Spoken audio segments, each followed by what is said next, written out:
ঢাকা কুর্মিটোলায় বিমানবাহিনী ঘাঁটি বীর উত্তম এ.কে খন্দকারে অনুষ্ঠিত হল ইন্দো প্যাসিফিক এন্ডেভার ২০২৫ প্রথম পর্যায়ের জলবায়ু নিরাপত্তা ও জ্বালানি স্থিতিস্থাপকতা বিষয়ক সেমিনারের সমাপনী অনুষ্ঠান।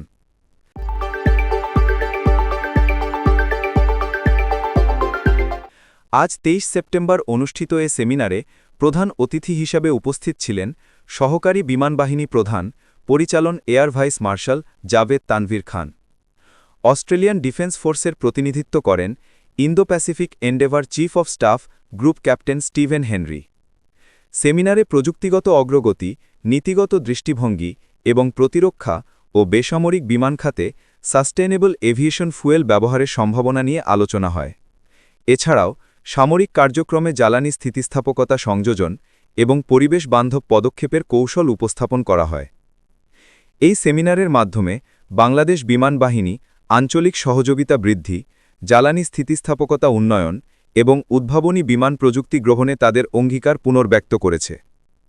পরিবেশগত স্থায়িত্ব ও বৈশ্বিক মানদণ্ডের আলোকে বাংলাদেশ বিমান বাহিনীর এই উদ্যোগ ভবিষ্যৎ প্রজন্মের জন্য একটি দৃষ্টান্ত হয়ে থাকবে।